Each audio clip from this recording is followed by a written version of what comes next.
Putin का ये कहना है कि यार तुम खरीदो वो ठीक है, भारत खरीदे तो उसमें तुम्हें गड़बड़ है। अमेरिका को बड़ी प्रॉब्लम है कि भारत हमसे तेल खरीद रहा है। अमेरिका को इससे प्रॉब्लम नहीं है कि वो खुद हमसे न्यूक्लियर फ्यूल खरीद रहा है। दोस्तों, रशिया ने इंडिया को बहुत कुछ ऑफर किया है, जिसमें सबसे जो इम्पोर्टेंट चीज है स्मॉल न्यूक्लियर रिएक्टर टेक्नोलॉजी। ये पीरियड भारत के लिए बहुत इंपॉर्टेंट है और अगर भारत झुका तो हारा माना जाएगा और अगर भारत भिड़ा ही रहा तो जीता माना जाएगा। और प्राइवेट डिनर प्राइम मिनिस्टर के घर में हुआ है और बड़ी शानदार तैयारियां थी, अरेंजमेंट थी। पुतिन के लिए this is a much more successful visit. Arctic के अंदर इंडिया अपने फुटप्रिंट बढ़ाना चाहता है। देखें, आर्कटिक के अंदर याद रखिएगा इंडिया को बहुत बहुत आसानी अमेरिका की तरफ से भारत के ऊपर एक मुसलसल दबाव है, एक ऐसे मुल्क के ऊपर दबाव है जो कि उसका तस्वीराती पार्टनर भी है, जिसके साथ उसका तजारती हजम भी बहुत ज्यादा है, उसके मुकाबले में रूस के साथ उस हद तक नहीं है। व्लादिमीर पुतिन ट्रांसलेटर को भी अपने साथ नहीं रखा और बल्कि ये बोला था कि मुझे मोदी से बात करने के लिए किसी भी ट्रांसलेटर की जरूरत नहीं है, मैं उनकी लैंग्वेज समझ सकता हूँ।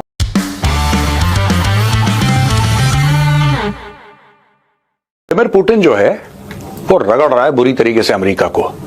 अमेरिका की खुल के बेइज्जती कर रहा है क्योंकि उसको ये पता लग गया है, और मैं कई महीनों से एक बात कह रहा हूं यार, कई महीनों से पुतिन को पता लग गया है कि ट्रंप डरपोक है। उसके मुंह पे बोलता है, डोनाल्ड ट्रंप के मुंह पे बोलता है आजकल पुतिन कि यार ये सही है, ये गलत है। यहां पे उल्टा पुतिन को दबना चाहिए था कायदे से, क्योंकि पूरी दुनिया कह रही है यार तुम तो यूक्रेन के ऊपर चढ़ दौड़े, तुमने तो यूक्रेन के ऊपर जुल्म कर दिया, तुम गलत हो। यहां पे उल्टा है, यहां पे जिसको उंगली दिखानी चाहिए थी उसकी उंगली मरोड़ दी। जिसको उंगली, यहां पे मैं अमेरिका को बोल रहा हूं, अमेरिका को जिसको उंगली पॉइंट आउट करनी थी उसकी उंगली मोड़ दी उसने। अब लेटेस्ट क्या हुआ, इंडिया टुडे ग्रुप की सीनियर मेंबर्स की टीम गई वहां पे और मॉस्को में एक इंटरव्यू लिया पुतिन का, जो कि कल एयर हुआ, और उस इंटरव्यू में जिस बेबाकी के साथ और जितनी सफाई से बात करी है पुतिन ने। अच्छा, बात ये होती है ना, उस लेवल पे आपको लाग लपेट करने की जरूरत नहीं होती, किसको अच्छा लगेगा किसको बुरा लगेगा ये सब सोचने की जरूरत नहीं पड़ती, और पुतिन ने बिल्कुल ऐसी बयान दिया। And I was very pleasantly surprised कि हेड ऑफ स्टेट लेवल पे यार कोई बंदा, रूस का ही राष्ट्रपति क्यों ना हो, इतनी सफाई से बयान दे सकता। उसने ये बोला है कि यार अमेरिका को बड़ी प्रॉब्लम है कि भारत हमसे तेल खरीद रहा है। अमेरिका को बड़ी प्रॉब्लम है कि भारत हमसे तेल खरीद रहा है। अमेरिका को इससे प्रॉब्लम नहीं है कि वो खुद हमसे न्यूक्लियर फ्यूल खरीद रहा है।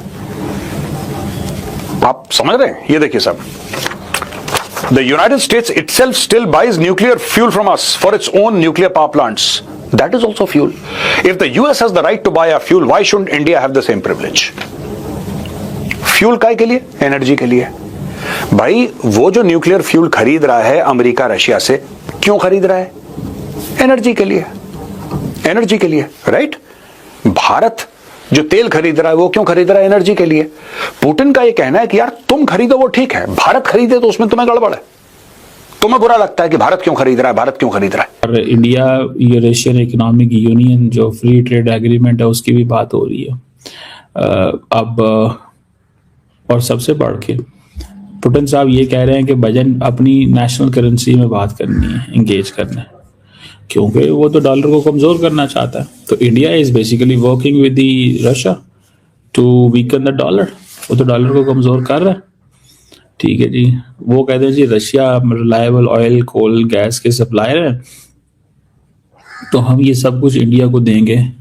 रशियन प्रेसिडेंट साहब का ये कहना है कि हम ये सब कुछ इंडिया को देंगे। This is something we are looking के, हाँ ये है। तो that is something interesting by the way. किस हद तक इंडियंस जो हैं वो ये लेंगे और क्या, इस तरह की ये बातें सारी, ठीक है जी।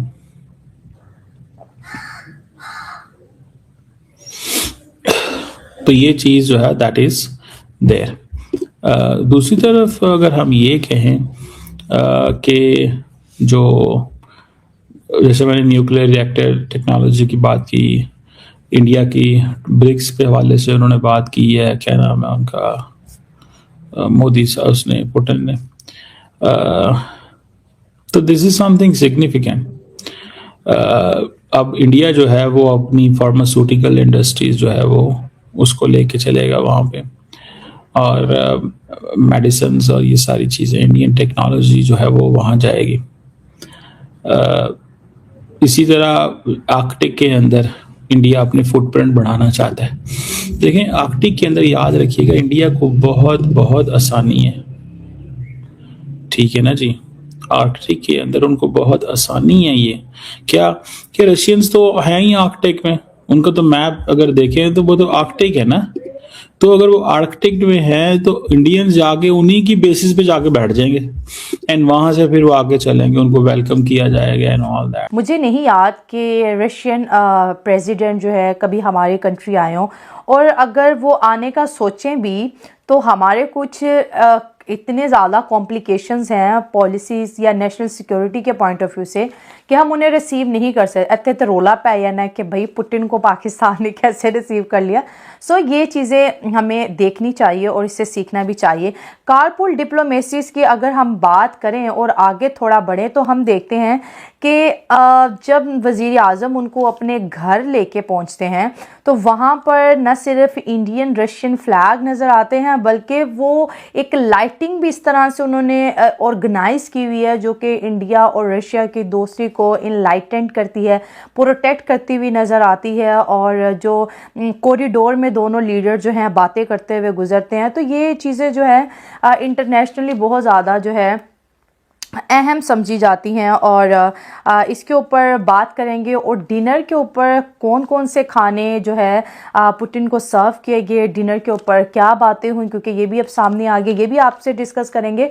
और भारतीय खानों की अगर बात करें तो दोस्तों बड़े मज़ेदार खाने बनाते हैं, इसमें कोई गलत बात नहीं है। और जैसे हम बात करें कि this is the first visit of Putin in 4 सालों में, ये जो गुज़श्ता 4 साल हैं उसमें ये इनका पहला विज़िट है और ये एक स्टेट विज़िट है 2 दिन का दिल्ली के अंदर। और यहाँ पर एक डील की भी हम जैसे बात कर रहे हैं उसके बारे में भी बताएंगे कि ये डील बहुत ज़्यादा इम्पोर्टेंट है जो इंडिया और रशिया के बीच होने जा रही है। और अगर इसमें पूरे समिट का क्रक्स आपके सामने रखूँ तो डेफिनेटली वीडियो अच्छी लगी तो चैनल को सब्सक्राइब करें और ऐसे ही वीडियो देखने के लिए लाइक और शेयर करें। जय हिंद।